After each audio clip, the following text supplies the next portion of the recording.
الحمد لله الحمد لله رب العالمين والصلاة والسلام على رسول الله محمد وعلى آله وصحبه أجمعين.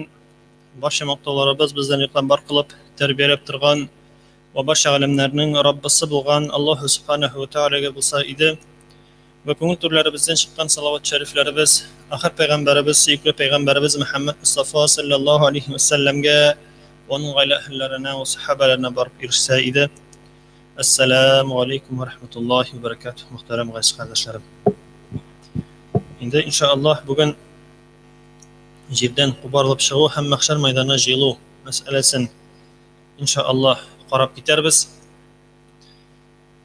Bilganimizcha ikkinchi topqir surga urilgandan so'ng barliq kishilar endi birinchi surga urilgandan so'ng o'lgan kishilar bo'lsinmi, anga tikla, ya'ni qiyomat kuni yetgancha vafot bo'lgan o'lgan kishilar bo'lsinmi, birinchi kishidan olib oxirga tikla Adam alayhisalomdan olib so'nggi kishiga tikla bo'lgan har bir odam zoti qo'barilib endi tirilib qabrlaridan chiqashaqlar ham endi shu qo'barilib chiqargan maqsadi bo'lib mahshar maydonida jilu, ya'ni kishilarni mahshar maydonida jilu bo'lib turadi.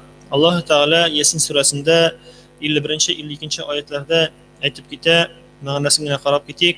Bismillahirrohmanirrohim. Ikkinchi martaba surga urilgach, alar kishilar Robbilari yanına turli yoqlardan kelirlar, ham kafirlar biz bitdik, halak bo'ldik. Allohning ham payg'ambarining so'zlari durust bo'lgan deb aytirlar deb ketirlar bu oyatda. Shundoqda da bugungi turmushda qarasak, bugungi dunyoda qarasak, shu so'zlarga e'tibor etibrak, bugungi dunyoda ishonmovchilar, Alloh taolaning tanimovchilar narsa deylar.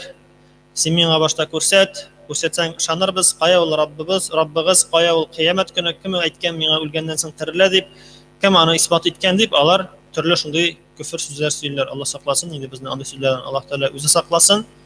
Ammo lekin endi vaqti kelib yetgach, shu kishilarning aytgan so'zini Alloh taolo ketiradi, narsa aytashaklarini. Ammo lekin endi unday kunga qolirga bir bizga da yozmasin, to'g'onlarimiz, yaqinlarimiz, o'zimiz, har bashalarimiz hidoyatda, iymon boyligi bilan yashab, Alloh taolaning rahim shafqatini erishishlarimiz har bashalarimizga nasib bo'lsin. Chunki bu kunni bilganimizcha bu kundan qutulib bo'lmaydi, bu kundan qochib bo'lmaydi. Qaysi bir kishilar samon o'lagancha qiyomat kunidan unda bunkir ishine kiribgina, allaqaya kosmosga ketibgina qocha olmaysan, qutula olmaysan. Yer yuzindagina tugul, butun olamda kimlar nindi olamda nindi zotlar bo'lsa, har birisi vafot bo'lacak, har birisi o'lacak. Bir zotda qolmayacak illa magar Alloh taolodan boshqa. Shunga ko'ra bu kundan birimiz da qutula olmay, birimiz da qochib qola olmay. Buni anglarga kerak. Alloh taolo qiyomat kunini to'plov, jiyu kuni deb atadi. Chunki shu kunni odamlar Adam alayhisalomdan boshlab bu kunga qadar yer yuzida yashagan barliq kishilar jiyilashaq. Qur'on Karimda Hud surasi 103-oyatda aytilar, "U kun boshqa kishilarning bir o'ringa jiyilgan kunidir. U kun butun kishilarning javob tutarga tegish bo'lgan kunidir." Shu kunda endi biz jiyilamiz, har birimiz amalimizga javob beramiz. Sening ishing men javob bermayman, mening ishim sen javob bermaysan. Hattoki ati-anilar ishinde bağları da kirsincha ati-anilar da bağları işin javob bermaydi. O'zine tegishlisin endi so'zda javob berirlar, ularning vazifasi bo'lgan, ustunda javoblik bo'lganlarin kishilar oilasi shunday aytganda ansa bizdan so'ralashaq so'zda yo'q, ammo lekin so'zda yo'q, har birimiz o'zimizning amalimiz uchun o'zimiz javob berishakmiz. Endi muhtaram jamoat, va'z söylaganda söylashmaybizda, tovushlanmaybizda, motorgina o'tiramiz. Kimning va'z tinglaysa kelmay tushamiz, asqa söylashamiz, asta yoki uramga chiqamiz, shunda söylashamiz. Nishik deb aytishga kerak, chunki ilm olу turida endi biz bilamiz, ilm olganda biz tinchqana, shapirtqana tinglab o'tirga tegishlimiz. Aytganimizcha o'zimizning tinglaysa kelmasa-da, balkim butun birovning tinglaysa keladir, anga qo'shaqlov tegish tugul. Hem bunda şulay yo'q, ayırma yo'q. Sen yaş kishimisin, sobiy bolamisin, alla endi eng qartayib bitgan hurmatli boboymisin?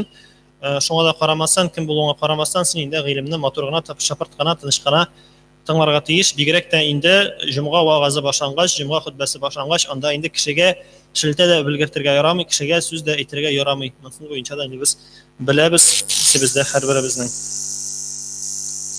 Әл-Вакыйга сүрәсендә 50-нче аятында Аллаһ Тәгалә әйтә: "Әввәлгеләр һәм ахыргылар билгеләнгән көндә җыелачаклар." Әввәлгеләр инде әйткәнебезчә, кемнәр алдан үлеп киткән булса, кемнәр соңрак үлеп киткән булса, һәр барчасы. Кешеләрнең нинди үлем белән үлүенә карамастан, ягъни алар янган яки баткан булса да, ерткыч хайваннар тарафыннан ашалган булса да, шартлатып яки поезд астына эләгеп гәүдәләренең сөякләре, итләре таркалган булса да, ничек җан бирүләренә карамастан, Аллаһ Тәгалә әмере белән бөтенесе кылган гамәлләре өчен җавап бирер өчен җыелачаклар. Бу мәсьәләдә дә безгә шикләнеп тору кирәк түгел, гаҗәпсенү кирәк түгел, мөхтәрәм җәмәгать. Аллаһ Тәгаләгә ул берни авырлык тормый, аның әйткәнебезчә шарт бомбасына эләгеп тәннәре төрле якка таралса да, җанып тәннәре шәреп җанып беткән булса да, Аллаһ Тәгаләгә ул берни авырлык тормый. Чөнки беләбез инде Аллаһ Тәгалә пәйгамбәребезнең дә Аллаһ Тәгаләнең әйткән сүзләрен, безне юктан бар кылган, юк нәрсәдән бар кылган Раббыбызга безне яңадан тергезү ул берни тормый, берни авырлыкта тормый. Шуңа күрә моны инде һәрберебез аңларга тиеш. Инде ишеткәнебез бардыр тарихи Ибраһим галәйһиссәламның тарихында Ибраһим галәйһиссәлам шикләнүдән түгел, инде Аллаһ Тәгаләнең кодрәтен күрәсе килүдән сорагач, кодрәтеңне күрсәт, әле ничек син җыясың дигәч, нәрсә диде Аллаһ Тәгалә әмер кылды? Берничә төрле кошны аларга, аларның тәннәрен туракларга һәм һәрберсен берничә тауга, аеры тау башларына илтеп куярга катыштырган хәлдә. Бер кушкада бер кошны кылгана түгел, инде берничә кошны килеп чыга. Һәм шуннан соң һәрберсен исемләп үзенә чакырырга. Исемләп чакырды һәм һәрберсеннән шул әйткән кошның тәннәре әкренләп чабып килеп, аның янына килгәнче җыелып беттеләр. Бу безнеңчә карасак инде хәзерге фантастик киноларда шундый сюжетлар күргәнебез бардыр, шулай бит. Ансы безнең өчен фантастика булса, Аллаһ Тәгаләнеке инде бу чын мәгънәсендә мөгъҗиза. Шуңа күрә фантастикада шундый нәрсәне күрсәтә алганны Аллаһ Тәгаләгә ул берни тормый. Аллаһ Тәгаләгә бул дип әйтү җитә, ул нәрсә була. Шуңа күрә бер дә гаҗәпләнергә кирәк түгел, мөхтәрәм җәмәгать. Һәм инде Аллаһ Тәгалә безне шушы көнгә әзерләнергә чакыра, сак булырга чакыра шушы аят кәримәләр белән. Һәм күп кенә галимнәрдә ихтилаф бар, ягъни төрле фикерләр бар, кайсы мәсьәлә буенча хайваннарның кубарылуы буенча, алар кубарылачаклармы, юкмы дигән мәсьәлә буенча берничә төрле фикер бар. Һәм инде кайсы бер галимнәр аларның кыямәт көндә җавап бирәсе юк, шуңа күрә хайваннар кубарылмас дип әйтәләр. Кайбер галимнәр алар да кубарылачак дип әйтәләр. Шура сүрәсенең 29-нчы аятында әйтелә, җирнең һәм күкләрнең яратылуы Аллаһ Тәгаләнең мөгъҗизаларыннандыр. Һәм кирәк булган чакта Аллаһ Тәгалә үзе бар иткән затларны җыярга кудрәтле. Менә монда инде чикләтик шушы үзе бар иткән затларны җыярга кудрәтле дигән сүзгә хайваннар да керәме, юкмы? Монда инде әзрәк кенә галимнәребез нишләй? Төрле фикердә инде. Ул затларга адәмнәр, фәрештәләр, җиннәр генә керәме, әллә инде хайваннар да, бөҗәкләр дә, бөтен кошлар да, корт-кошлар да керәме икәнен инде без төгәл генә әйтә алмасак та, Аллаһ Тәгалә үзе белүче, кыямәт көндә без моны күрәбез. Әмма дә ләкин бар бер хәдис, инде шушы хәдистә әйтелә, мөгезле һәм мөгезсез хайваннарны җыйгач, алар бер-берсеннән үч алганнан соң туфрак булыр һәм кафир кеше шуны күргәч, "Их, мин дә туфрак булсам иде" дип әйтер дигән хәдисне дә без беләбез. Шуңа күрә бу хәдистән чыксак инде алар да кубарылачак, әмма дә ләкин соңыннан җәннәткә дә җәһәннәмгә кертү дигән нәрсә булмый, туфракка әйләнәчәкләр. Һәм шушыны күргән кафирләр, Аллаһка ышанмаучылар, инде без дә шулай булсак, иде туфрак булсак иде диярләр. Ни өчен? Чөнки алар беләләр, аларга хәзер газап, аларга хәзер җәһәннәм уты эләгәчәк. Аларга җәннәтне күрү мөмкинлеге юк, мәңгелек җәһәннәм. Аларның мәңгелек җәһәннәмдә янасылар килми, һәм шуңа күрә бу сүзләрне инде алар да әйтерләр. Әмма дә ләкин инде мөхтәрәм җәмәгать белгәнебезчә, инде җәннәт нигъмәтеннән дә зуррак нигъмәт булмаячак. Шуңа күрә ул нигъмәткә керер өчен, ул нигъмәткә ирешер өчен һәрберебез үзебез тырышырга тиеш. Моны без һәрберебез беләбез. Моны инде кат-кат әйтү дә кирәк түгел дип әйтсәк була, әмма дә ләкин искә төшереп тору бер кайчан да зыян итми, һәрберебезгә искә төшереп торсак, бик яхшы булыр. Туганнарыбызны, якыннарыбызны да чакырсак, иншааллаһ, бик яхшы булыр.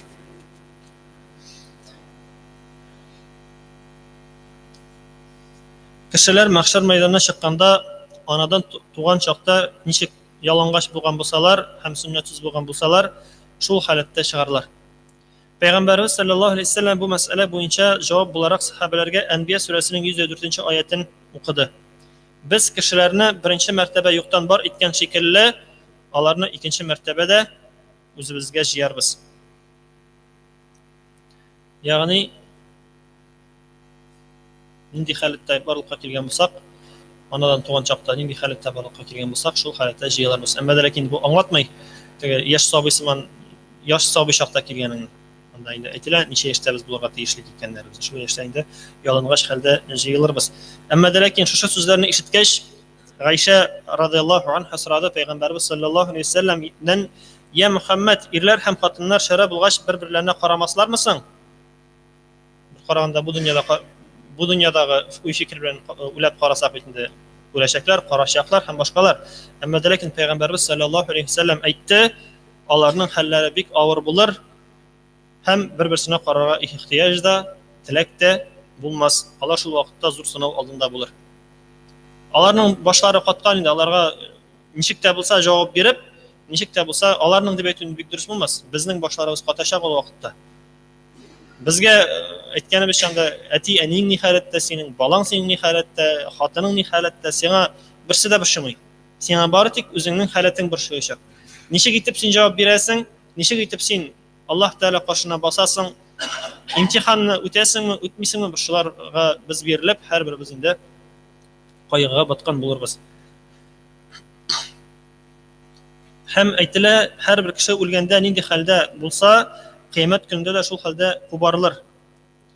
Һәм бу үлгән хәлдә дигән сүзне инде галимнәребез тәфсирләп әйтәләр, бу тышкы кыяфәт түгел, ә кешенең рухи халәте.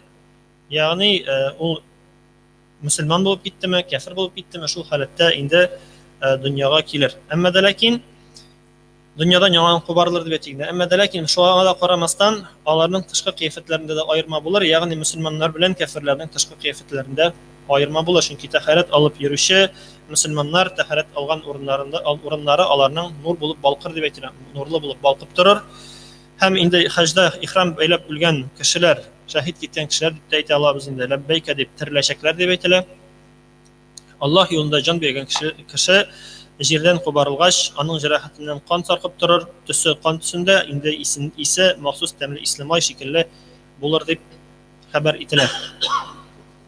Sonundan indi mümin Müslümanlara hürmetli kiyinler giyirtiler, kafirlik zaman ak bulur, kafirlerge ise türlü meshareli, gazaplı turgan sumalağa ıkşaş kiyim giyirtiler, bitlerin ise ot yalar deyip indi haberler girip irişe bulunduğu kündeki. Hem indi hadislerden kelgan ma'lumotlar boyunca kıyamet günde en birinci bulup İbrahim peygamber İbrahim aleyhisselam giyinir deb aytilar.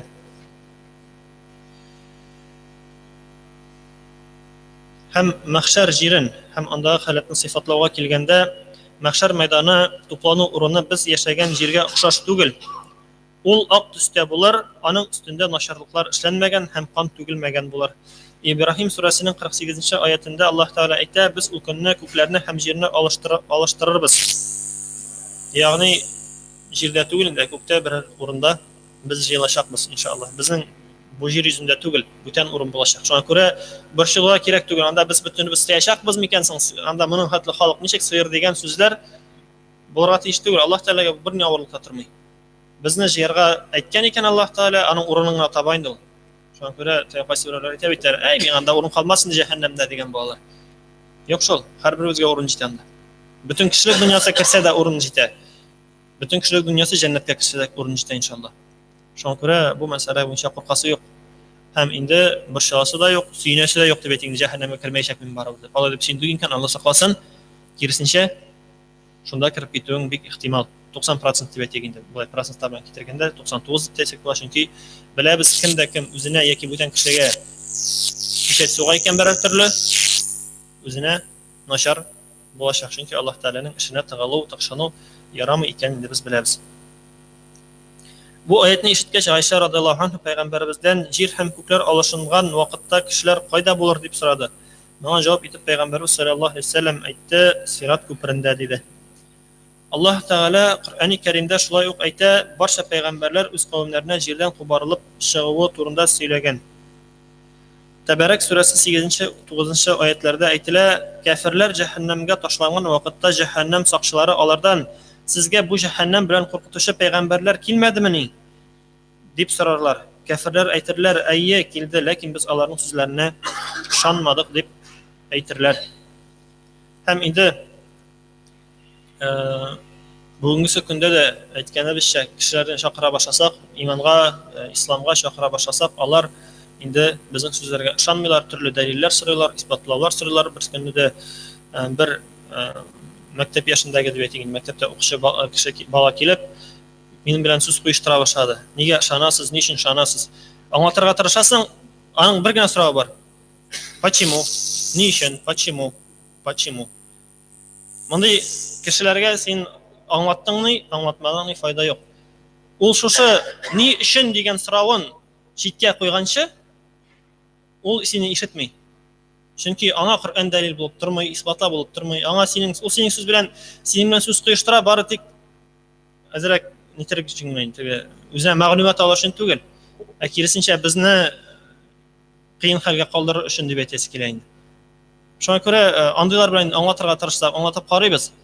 Әмма ләкин аңламасалар, инде артык сөйләшеп, үзеңнең дә вакытыңны алып торудан мәгънә юктыр. Чөнки без беләбез, безнең эш аңа аңлату, җиткерү, калган Аллаһ Тәгаләнең эше. Шуңа күрә әгәр дә кат-кат бер сүзен ни өчен дигән соравын сорап торса, аңа син ярты сәгать сөйләсәң дә, 1 сәгать сөйләсәң дә, шул ни өчен дигән соравы аның калачак. Һәм инде кыямәт көнендә дә андый кешеләр әйттеләр, җиткерделәр, әмма дә ләкин ышанмадык дип әйтерләр. Шуңа күрә без инде бу хәлләттән һәрберебез сакланырга тиешлебез. Һәм биредә Аллаһ Тәгаләнең гаделлеге турында аерым әйтеп китәргә кирәк. Аллаһ Тәгалә үз кануннарын аңлатмыйча бер кешегә дә җәза бирмәй. Мәсәлән, Мәлаика Фатир сүрәсенең 24-нче аятында Аллаһ Тәгалә әйтә, пәйгамбәрләр, фәрештәләр сүрәсендә инде, пәйгамбәрләр җибәрелмәгән бер генә өммәт тә юк. Ягъни пәйгамбәрләр килеп исәтмәгән бер генә өммәт тә юк. Ягъни бер генә халык та булмады анда. Ишетмәгән, ислам турында Аллаһ Тәгаләгә таянырга кирәк, Аллаһ Тәгаләгә ышанырга кирәк дигән мәсьәлә турында ишетмәүче бер генә кеше дә булмас дип әйтелә. Хәтта ки бүгенге көндә инде пәйгамбәрләр булмаса да, безнең хәзер китапларыбыз, Коръәннәребез бар, Аллаһка шөкер, хәзрәтләребез бар, галимнәребез бар. Бөтенесе дә пәйгамбәрләрнең әйткән сүзләрен кешеләргә таратып тора, җиткереп тора. Интернет челтәрләре бар, телевизордан хәзер менә Хозур каналы да ачылды, шуңа күрә анда да сөйләп торалар. Ишетмәгән кеше юк. Һәрберсе ишетеп китер. Инде кем кабул итә, кем кабул итмәй, ансы һәрбер кешенең үзеннән тора. Инде мөхтәрәм җәмәгать, шушы урында бүгенгә тукталып торабыз. Инде иншаллаһ киләсе көндә үлгәннән соң терелү һәм кыямәт көне турында кайбер аятларга тукталып китербез иншаллаһ.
أعوذ بالله من الشيطان الرجيم بسم الله الرحمن الرحيم الحمد لله الحمد رب العالمين والصلاة والسلام على رسوله محمد وعلى آله وأصحابه أجمعين Alemlerin Rabbisi terbiyesi ve Allah Subhanahu ve Hak tercih etken bir sahneler, başa maktağlar, başa şükürler bulsaydı, hemen de şu şagalemlerine de rahmet edici verilmiş Peygamberimiz Muhammed Mustafa sallallahu aleyhi ve sellem kadar bizden yüreklerimiz türümüzden çıkan salavat şerifleri bulsaydı, şunun sonunda gayiz kardeşlerim, sizlerin İslam'ın kurkem selam bilen selamlar, selamu aleyküm ve rahmetullahi ve berekatuhu diyeyim. Allah'ın büyük selamı, rahmeti ve bereketi barşalarınızga bulsaydı, Cuma günleri bizni Allah Teala mübareklerden kılsaydı. Endi şunda bir iqlan formasında gana sizge eriştirip keleceğim ağat. Endi Allah Teala bizlerge endi canını emanet etip bergen. Hem endi canını saklaw, onu selamet tutuw. Ol bizning haqqımız, buruşumuz üstümüzde tura. Çünkü Allah Teala'nın vaqtlaşa bergen, amanın soraýaşak. Endi Peygamber sallallahu aleyhi ve sellem de ayta, sizdey qaygırtygızday qaygırtygız şunuday, şerler kelgençe özeginiň selametligiňi. Sizge şerler kelgençe özeginiň selametligiňi qaygırtygızday, endi şerler kelgeçkine onlara qanna etip bolmuş. Şoňa görä biz özeginiň selametligini saklarga tiýişmizdir. Şu fırsattan çıkıp endi men bugün bir senin alda namazdan soň namaz bitkeçte çıkış jasarga bir 10 minutluk gana bir doktorna, wraçny çakyrdım, musulman wraçyn. Ol Han Umar Hayat, urolog, androlog. Onun indi mana şu bugün hazırkı wagtda 20 hem 20 ýylyň şumasy bolgan rak meseleleri toğrunda anlatırga tırışır. Çünki biz bugün bilebis ol şerniň bit taralganyn hem gomman ol şer kirmegen gaýla bugün sükündeýinde sirek. Şoňa görä biz anyň turunda bilge tiýişmiz hem ana buldurma için şundan da ondan sonra afet alında kalmak için bizning tanabizning janobini saqlarga tiýişmiz bolar. Şoňa görä endi 10 minut wagtyňyzy tabyrsyz dep bilerim, çünki bu bizning üçin kerek jemaat. Biz onu aýrym çakyrdyk. И вкратце я скажу сказать на русском языке. Я сегодня вот пригласил доктора, врача, мусульманина Хан Умар Хаят, врач-уролог-андролог. Он сегодня нам объяснит появление рака, то есть как защитить себя от болезни. Потому что Аллах Та'аля дал нам жизнь, это как амана, и мы должны то есть, заботиться о своем здоровье. Так же, как Пророк саллаллаху сказал, заботиться о своем здоровье, пока не пришли болезни. То есть мы должны сохранить свою душу и свое тело. И перед этим мы отвечаем за это перед Аллахом. Я думаю, вот после намаза у нас найдется минут 10 послушать полезные советы врача. Иншаллах, это нужно нам всем.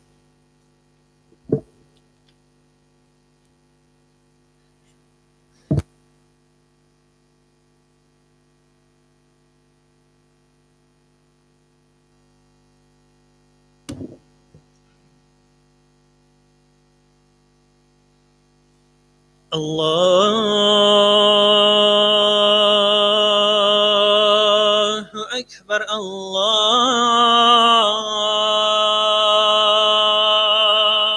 Ekber. Allahu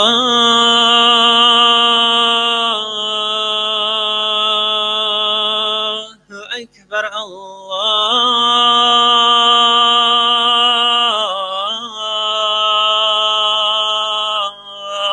Ekber. Eşhedü en la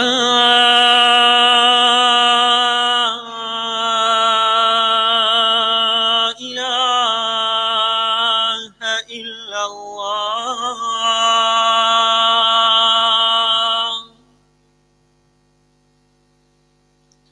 Eşhedü en la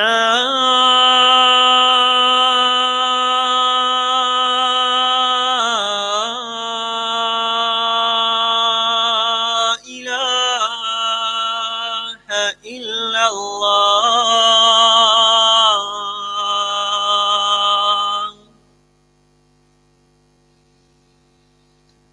أشهد أن محمد رسول الله.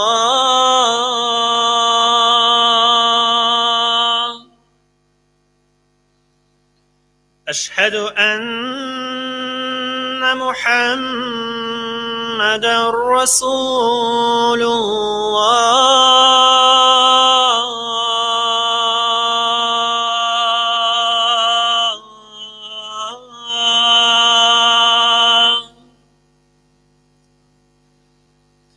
حي على الصلاة.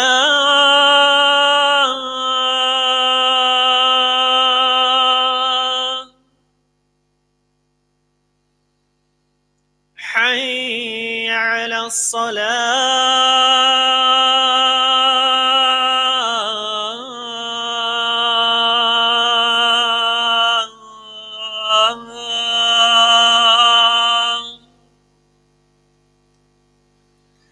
حي على الفلاح.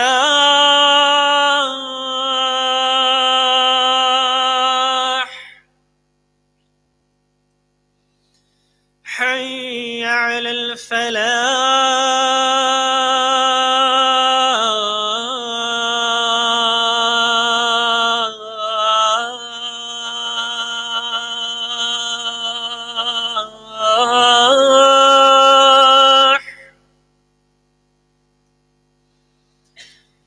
الله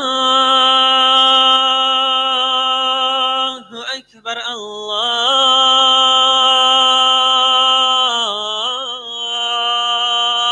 الله أكبر.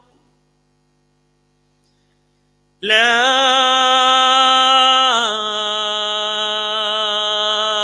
إله إلا الله.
الله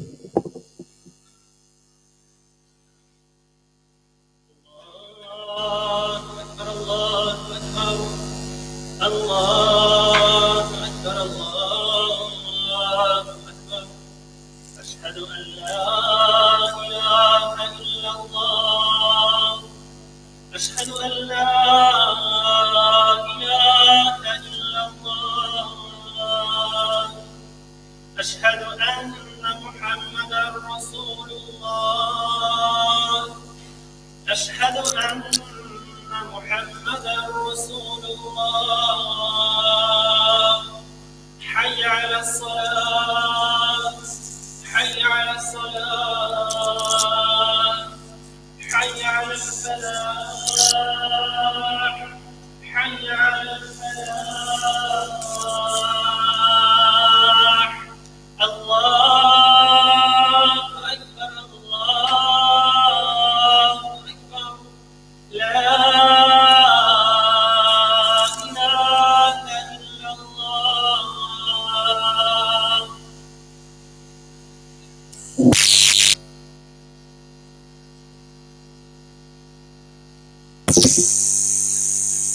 الحمد لله رب العالمين والصلاة والسلام على أشرف المرسلين وعلى آله وأصحابه أجمعين وأشهد أن لا إله إلا الله وحده لا شريك له له الملك وله الحمد وهو على كل شيء قدير وأشهد أن محمدا عبده ورسوله فشرح به الصدور وأنار به العقول وفتح به أعينا عميا وأذانا سما وقلوبا غلفا صلى الله عليه وعلى آله وأصحابه والتابعين لهم بإحسان تسليما كثيرا يا أيها الذين آمنوا اتقوا الله حق تقاته ولا تموتن إلا وأنتم مسلمون يا أيها الذين آمنوا اتقوا الله وقولوا قولا سديدا يصلح لكم أعمالكم ويغفر لكم ذنوبكم وما يطع الله ورسوله فقد فاز فوزا عظيما.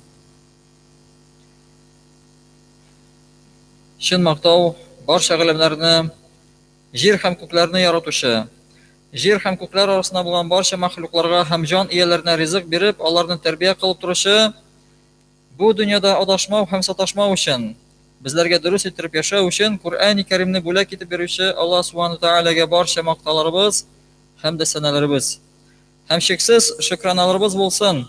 Һәм барча галәмнәргә нур һәм рәхмәт булып җибәрелгән Аллаһның хак илчесе, сөекле пәйгамбәрimiz Мухаммад Мустафа саллаллаһу алейхи ва сәлламгә, аның әһле бәйтенә ва сахабаларына Аллаһның сәламы ва баракаты булсын.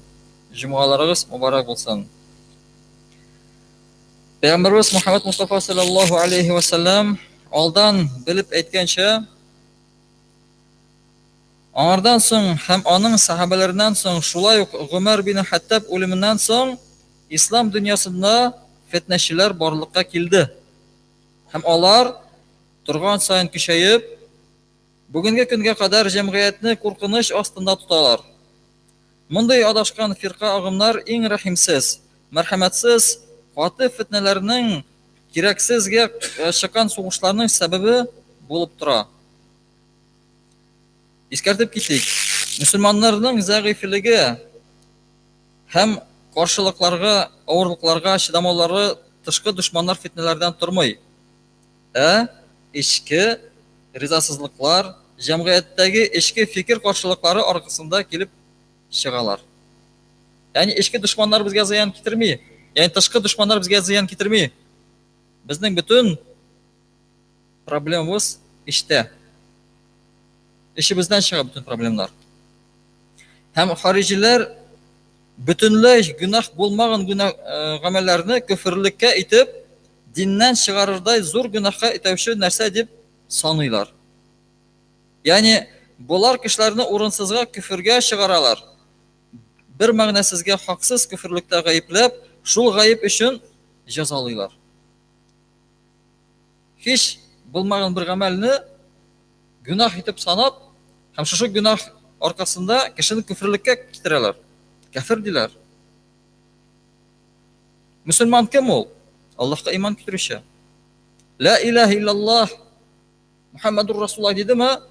Әгәр иман иттеме, ул мөселман. Әгәр намаз укымаса, ул гүнахлы мөселман. Ләкин кафир түгел. Әлбәттә, ул гүнах ясый. Гүнахкар. Фасик. әмма ләкин кафир түгел. Ә харижилар нәрсә ди? Намаз укымаса кафир ди. Ураза тотмаса кафир. Һәм безнең илебездә федератив закон тарафыннан дәүләт динәреннән кала теләсә нинди дини агымнарның эшчәнлеге тыелган. Бездә тыелалар. Һәм шулай булса да, җиребездә әледән-әле ислам турында аерым фикерле мөселманнар чыккалап тора. Әле безнең исламыбыз да бик күп фиркаларга, бик күп төркемнәргә бүленгән. Әле дә чыгып торалар. Без бу җәмәгатьнең мондый фикерләреннән килеп чыгышын тикшереп карыйк. Менә харижилар. Ягъни җәмәгатул хиҗра ва такфир дигән башка исеме дә аның билгеле.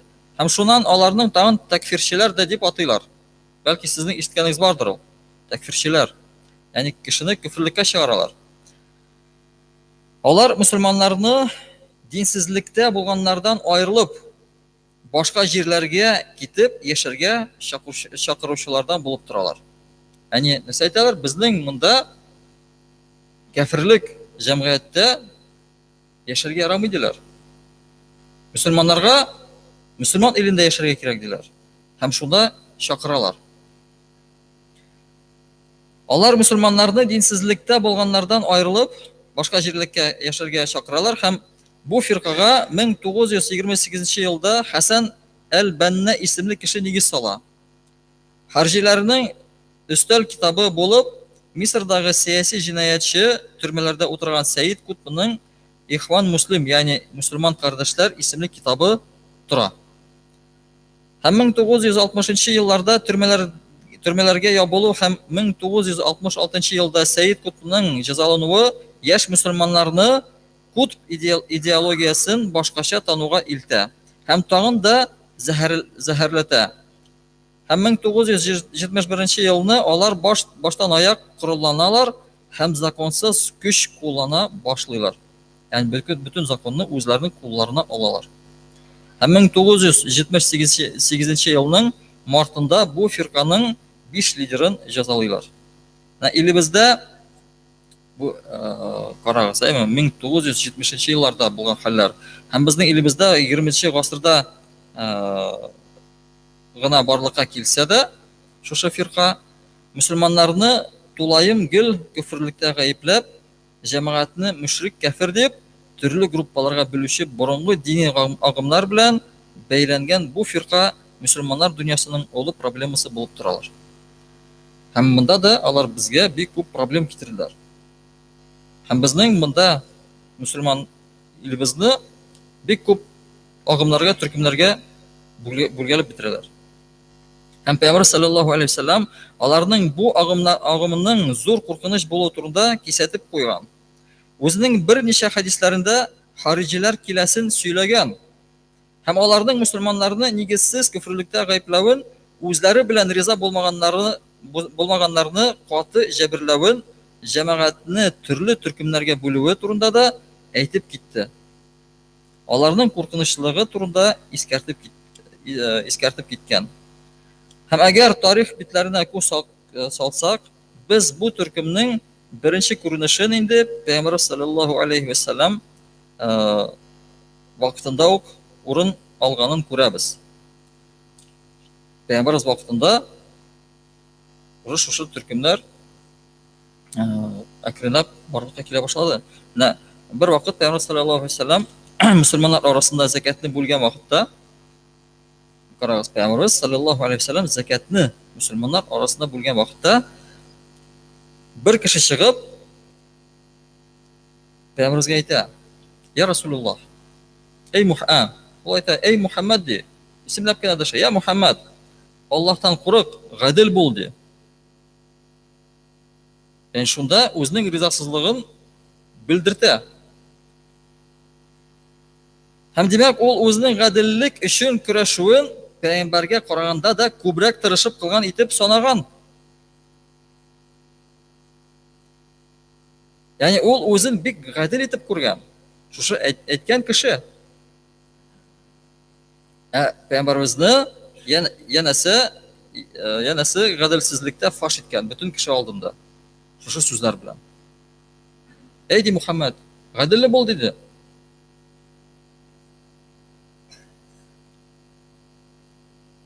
Ягъни аны хаксызлыкта гаепләгән Пәйгамбәребезне. Һәм шунда Пәйгамбәр саллаллаһу алейхи ва саллям сиңа үкенеч булсын. Мин гаделсез булсам, монда миннән дә гаделрәк кем барсың? Һәм Пәйгамбәрбез саллаллаһу алейхи ва саллям аңа шушы сүзләрне ачуланып әйтте. Чынлыкта да Пәйгамбәрбездән дә башка кем анда гаделрәк булырга мөмкин?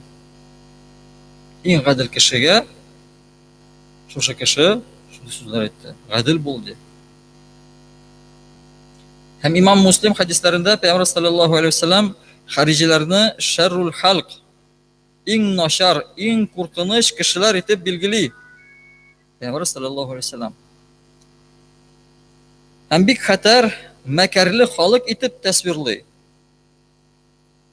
Хариж. Нәрсә ул хариж? Аның мәгънәсе нәрсә икән? Хариж хараҗа, ягъни чыгу, чыккан дигән мәгънәдә килә.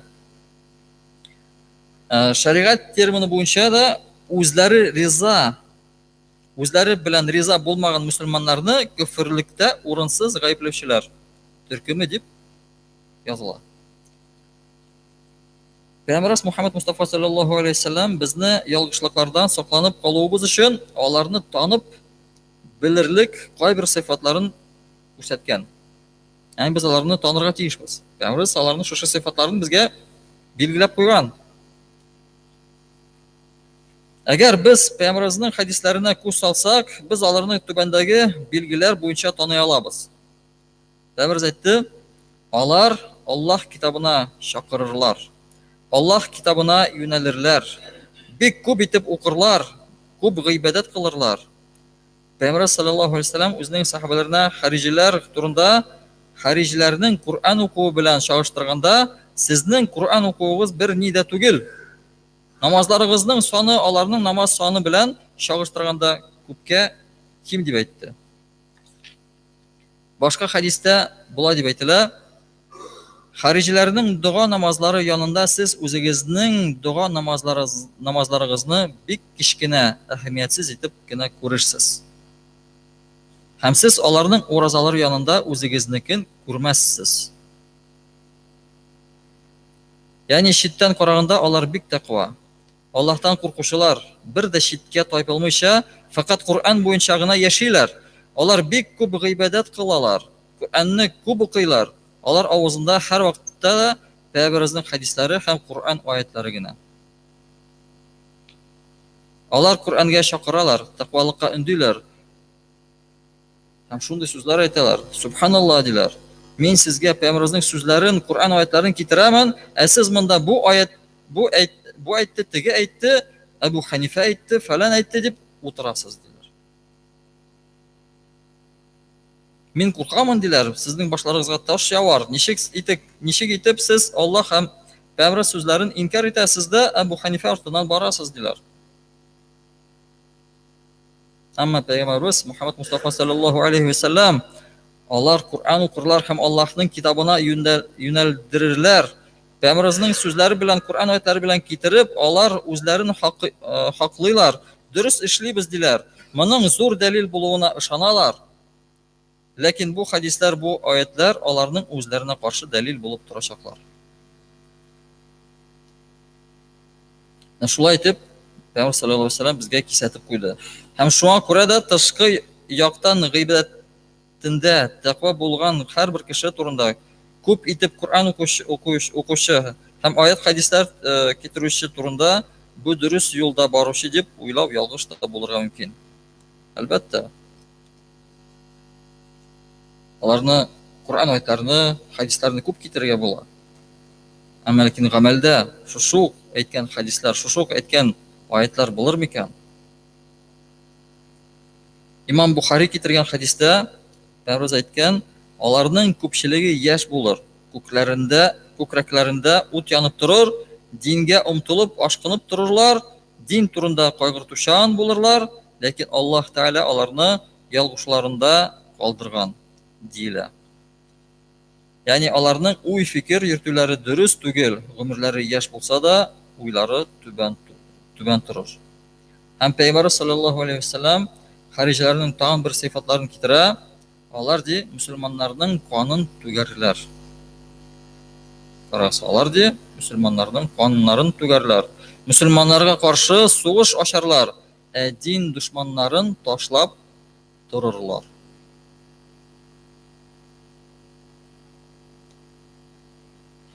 Димәк, мөселманнар белән талашып ятырлар, дин душманнары алардан бер нинди зыян да күрмәс. Һәм кызганыч, бүгенге көндә бу сыйфатларны без яшьләрнең кайбер төркемнәрендә күрәбез. Әгәр Пәйгамбәр саллаллаһу алейхи ва саллям хадисларын җентекләп карасак, харижләрнең төп билгеләре үзләре белән ризалашмаган мөселманнарны урынсыз, сәбәпсез көфрлектә гаепләү, гомумән үзләреннән кала барысында ялгышлардан гаепләүдер. Һәм безнең әһле сүннәт ва җәмәгать галимнәре әгәр кеше шәригатьтән кала башка законнарны куллана икән, әгәр шәригатьтән башка законнарны куллана икән, аларны өстен куймый, шәригать белән янәшә дә куймый икән, ул гөнаһлы булырга мөмкин, ләкин диннән чыкмый.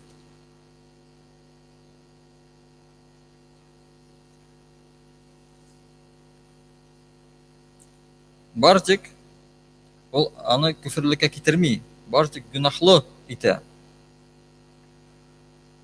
Әмма ләкин харижлар шушы адашкан агымнарга ияреп, ягъни яшьләребез шушы адашкан агымнарга ияреп, безнең хакимиятебезне һәм халкыбызны күферлектә гаеплиләр. Һәм яна хакимияткә буйсынырга өндәгән имамнарны да күферлектә гаеплиләр.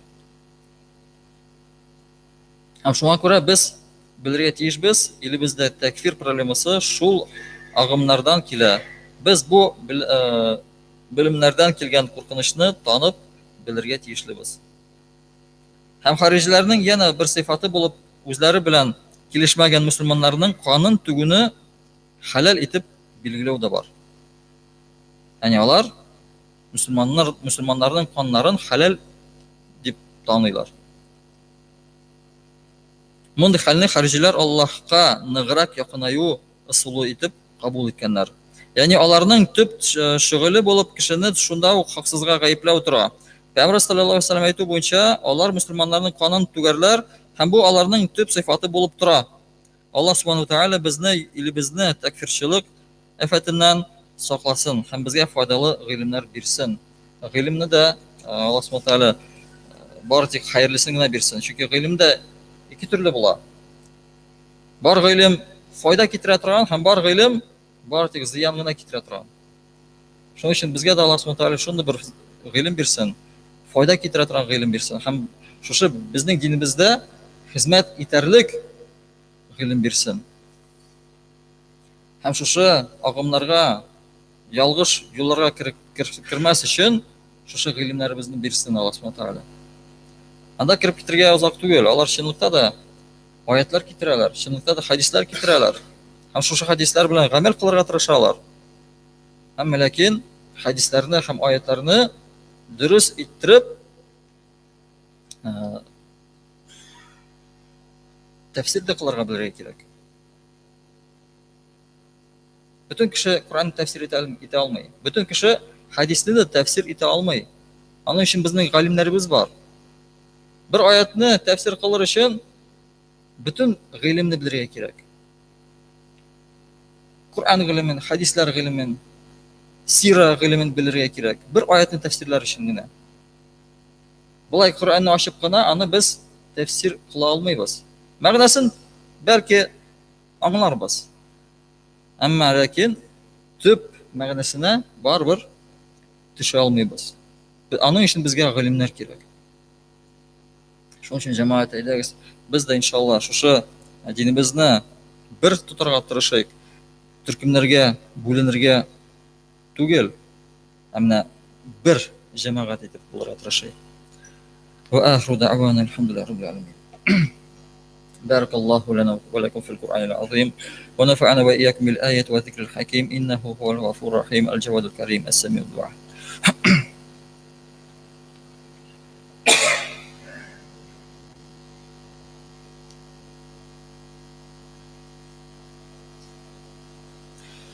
الحمد لله نحمده ونستعينه ونستغفره ونؤمن به ونتوكل عليه ونعوذ بالله من شرور أنفسنا ومن سيئات أعمالنا. من يهده الله فلا مضل له ومن يضلل فلا هادي له، وأشهد أن لا إله إلا الله وأشهد أن محمدا عبده ورسوله. إن الله وملائكته يصلون على النبي يا أيها الذين آمنوا صلوا عليه وسلموا تسليما. اللهم صل على محمد وعلى آل محمد بعد ما صلى وصام. اللهم صل على محمد وعلى آل محمد بعد ما قاد وقام. صل وسلم عليه وعلى جميع الأنبياء والمرسلين وعلى ملائكتك المقربين وعلى طاعتك أجمعين من أهل السماوات والأرضين، وارحمنا واحشرنا برحمتك يا أرحم الراحمين. وأقم الصلاة.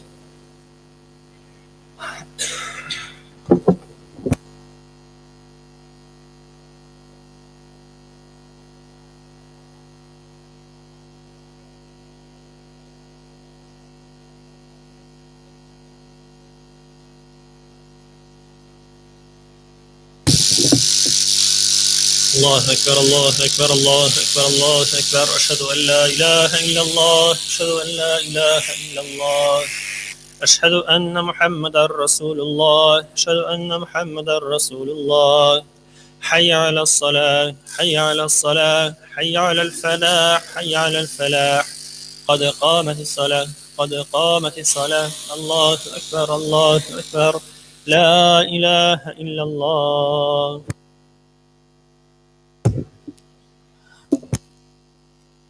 Saflarını tığızlarız, tigizləriniz, boş orunlar qalmasın, qol başlarınız bir-birinizə tiysin. Həm inşallah həmin sözümüzü işimizdən aytабыз.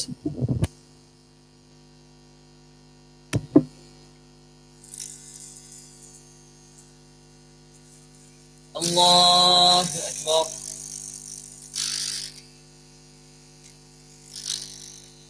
Elhamdülillahi Rabbil alemin. Errahmanirrahim. Maliki yevmiddin. إياك نعبد وإياك نستعين اهدنا الصراط المستقيم صراط الذين أنعمت عليهم غير المغضوب عليهم ولا الضالين.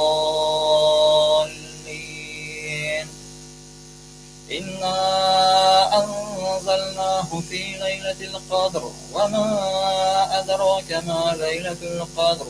ليلة القدر خير من 1000 شهر. تنزل الملائكة والروح فيها بإذن ربهم من كل أمر سلام. سلام هي حتى مطلع الفجر. الله أكبر. سمع الله لمن حمده. الله أكبر. الله أكبر. الله أكبر.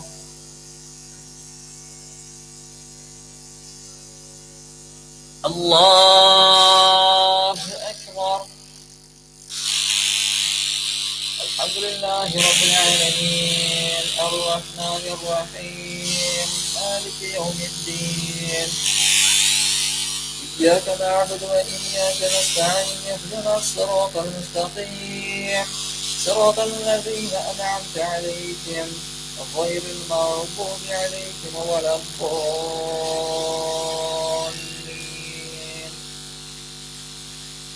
قل هو الله أحد الله الصمد لم يلد ولم يولد ولم يكن له كفوا أحد. الله أكبر. سمع الله لمن حمده. الله أكبر.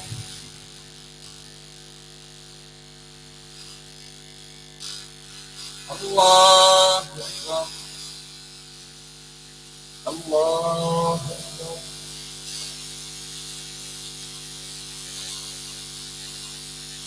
الله أكبر.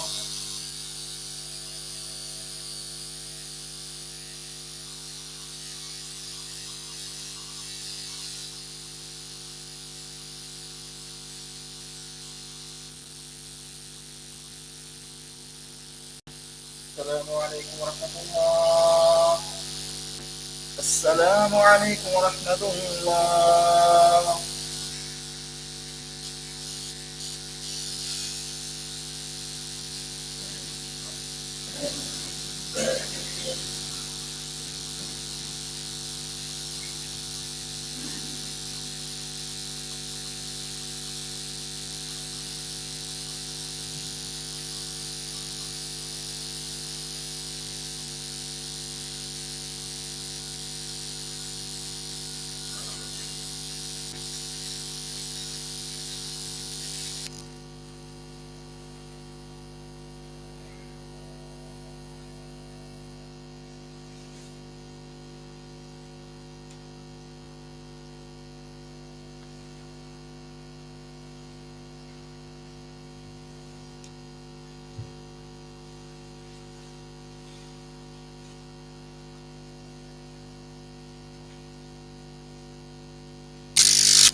سبحان الله والحمد لله ولا إله إلا الله والله أكبر ولا حول ولا قوة إلا بالله العلي العظيم.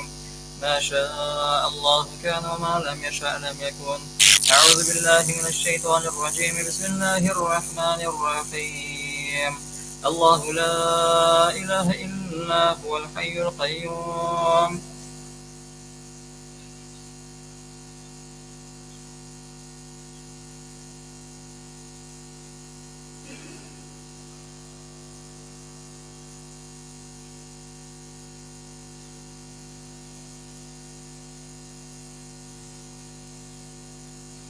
ذو الجلال سبحان الله.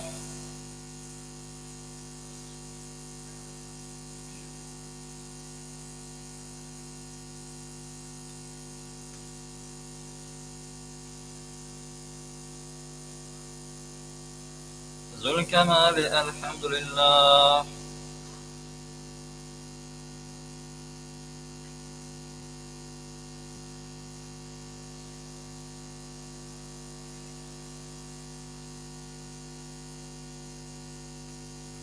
ذو القدرة الله أكبر.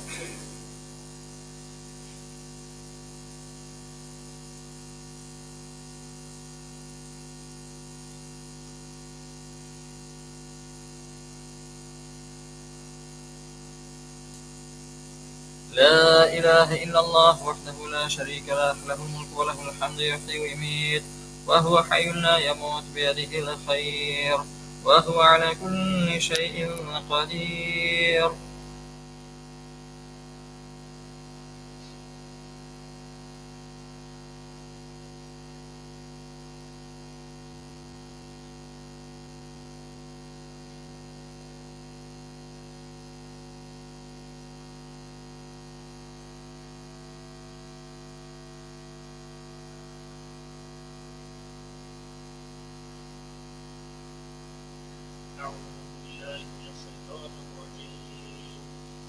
بسم الله الرحمن الرحيم. إنا فتحنا لك فتحا مبينا ليغفر لك الله ما تقدم من ذنبك وما تأخر ويتم نعمته عليك ويهديك صراطا مستقيما وينصرك الله نصرا عزيزا. سبحان ربك رب العزة عما يصفون وسلام على المرسلين والحمد لله رب العالمين. الحمد لله رب العالمين والصلاة والسلام على رسولنا محمد وعلى آله وأصحابه أجمعين. اللهم صل على سيدنا محمد وعلى آل سيدنا محمد. يا ربم sen bizning barcha ham sen bizning uchun xayrlisi bo'lishi, bizning uchun xayrlisi qil. Bizning qilgan barcha ibodatlarimizni, qilgan namozlarimizni, aytgan zikr tasbihlarimizni, tutgan o'rozalarimizni, bergan sadaqalarimizni o'zining keng rahmati bilan qabul et. Nindi xatolarimiz bo'lsa, shu xatolarimizni g'afur et. O'qida bu ajr savoqlarında eng birinchi sevgili Payg'ambarimiz Muhammad Mustafa sallallohu alayhi vasallam ruhuna, Payg'ambarimiz sallallohu alayhi vasallam bilan anabuz Havvar radhiyallohu anhu qardoshlar, Payg'ambarimiz sallallohu alayhi vasallam bilan Muhammad Mustafa sallallohu alayhi vasallam orasida kelib ketgan barcha payg'ambarlar ruhlarına, ahli baytin, sahabalar, ulamalar, avliyolarning ruhlarini erishtir ya Rabbim. Afshulak bunda duo qilib turish kishilarning nindi duo umidatishi arvohlari bo'lsa, shu arvohlarning ruhlarini erishtir. Ruhlar shod qil, bilib mana bilib qilgan gunohlarni yorliq qil, so'nggi o'rinlarni da jannatda qil ya Rabbim.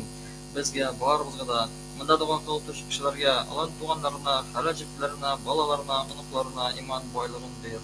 Sağ selametlik ver, tevfik ver, sabırlık ver, zihin bir, dil açkışların ver, hayırlı ilimlerine hem hayırlı varlıklarını ver ya Rabbim. Bu dünyada bizge Rahman ismi bilan Qur'on kebek, ahirette de bizge Rahim ismi bilan Qur'on, bizge merhametli ol, bizni bir qo'shanda o'z yordamingdan qoldirma. Rabbana atina fid dunya hasanatan va fil akhirati hasanatan va qina azaban nar bi rahmatika ya arhamar rahimin. Allahu akbar. Allah taala qabul olsun. Semangat. Sampai bos.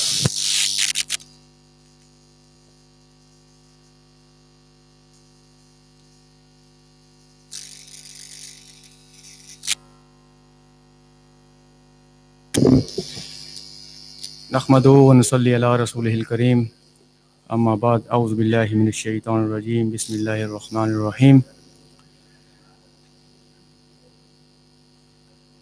لقد خلقنا الإنسان في أحسن تقويم. Allah subhanahu wa ta'ala Kur'an-ı говорит: мы создали вас очень красиво. Сначала хочу благодарить муфтиату, который нам дал возможность проводить сан-просвет работы. Но тема очень актуальна сегодня для нас всех. Проблема урологии. Но мы рано или поздно все обращаемся к урологу разными вопросами, проблемами, которые у нас возникают. Просто я сегодня хотел здесь, это актуальный вопрос, немножко выяснить более вкратце, что мы могли понять, что когда и кому надо обращаться, чтобы решить все эти вопросы. Проблема предстательной железы или проблема мочеполовой системы, эти болезни уже стремительно сегодня болезни растут. Это уже показывает мировая медицина. У нас в России, Татарстане мы наблюдаем то эпидемиология и статистика, которая сегодня есть в науке, медицине, как часто встречается рак простаты у мужчин, аденома предстательной железы и какие есть возможности лечить эти болезни. Немножко расскажу анатомию, коротко вашим, чтобы было понятно. Вот предстательная железа – это орган, который находится в задней части мочевого канала или задней стенке мочевого пузыря. С возрастом орган начинает расти, опухает и формируется там опухоль доброкачественный или злокачественный и препятствует дальнейшее нормальное мочеиспускание. Потом возникает проблема, как его лечить, как его диагностировать. И у нас и в нашем регионе тоже эта проблема очень стремительно прогрессирует. И мы не всегда знаем, как лечить эту болезнь.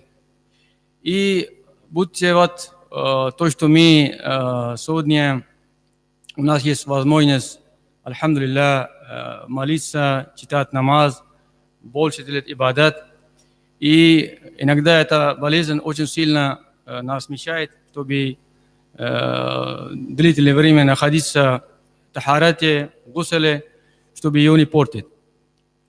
Поэтому я хотел остановиться вот начало в этом вопросе, что мы, мусульмане, альхамдулилля, мы тоже часть мировой цивилизации. Да, мы всегда ищем такие способы, лечения, которые, чтобы не ходить к доктору, врачу. У многих нет доверия к этому, потому что не всегда официальная или государственная медицина помогает или решает проблему. Просто хочу здесь подчеркнуть. Вот как Хадрат говорил, наше здоровье – это аманат Аллаха Субхану ва Тааля. И как говорили наши предки, здоровом теле, здоровая душа и здоровое тело. Я бы сказал, что в здоровом теле есть здоровая душа. Если наш организм здоров, мы можем эффективно молиться. Это очень важно, потому что если говорить патогенез болезни, как все это развивается, мы не всегда обращаем внимание. В это моменты, которые мы пропускаем, и потом приходится бороться не болезнью, а с осложнениями. Также мы сталкиваемся с заболеванием, связано с сердечно-сосудистой патологией, гипертонические болезни. Очень много сегодня есть сахарный диабет, ожирение, глубокая депрессия у мужчин. Если говорить подробно, все эти проблемы начинаются у мужчин нарушениями функции мочеполовой системы. Аллах Субхану ва Тааля очень красиво создал нашу систему. Она и отвечает на наше здоровье и функционирование других органов, если мы будем к этому относиться очень вовремя и правильно. И сегодня вот нашей медицине, вот, или можно говорить западная медицина, или, как говорится, вот тут медицина, которая есть, вы обращаетесь к поликлиникам, больнице, сегодня есть все возможности. Если несколько лет назад вот эта тенденция была немножко не та, что мы не могли вовремя все это диагностировать, и у нас общество, я сам здесь работал много лет, да, у нас были проблемы, в то время технология, мы не могли вовремя поставить диагноз, люди, у кого были возможности, ездили за границу, кто куда смог ехать, ездить в Германию, Израиль, там, или Америку, или Запад, Германию и так далее. Но сегодня, Аллах шикар, сегодня есть у нас такие возможности. Проводить правильную диагностику. Просто надо прийти и доктору и рассказать свои проблемы. Мы прекрасно знаем, что и сегодня вот такое препятствие, что находить какие-то более эффективные лекарства тоже есть. Меня всегда бывает грустно, когда вот наши пациенты, которые к нам обращаются, они до нас принимают, занимаются самолечением, принимают какие-то БАДы. Ну, это все сегодня реклама, маркетинг очень сильно развитая. И попробуй, что, может быть, что-то поможет. Но организм мужчин вот так построено, что хочется верить, что эти травки там, или БАДы, они нам помогут. Но бывает не совсем так. Поэтому у нас сегодня есть эта возможность проводить диагностику и правильно назначать лечение. В этом никакие нет трудности, просто надо вовремя обращаться и объяснить свои эти проблемы. Даже если у мужчины есть мочекаменная болезнь, рак простата, аденом простата, вот, частые позывы, боли в спине, низ живота и так далее, так далее. Все эти синдромы, в принципе, если вовремя обращаться, можно их лечить и помочь больным. Вот все то, что я хотел сказать. Если у кого-то есть вопросы, я могу ответить. Я обещал, что там 5-10 минут. Ну, центр у нас есть в 52-м комплексе. Центр называется Медхан. В принципе, есть официальный сайт, есть реклама. Но это не обязательно к нам прийти. Можно прийти в любой центр и обследоваться. И если какие-то вопросы возникают, мы можем их более тщательно посмотреть и решить. Все? Все. Спасибо.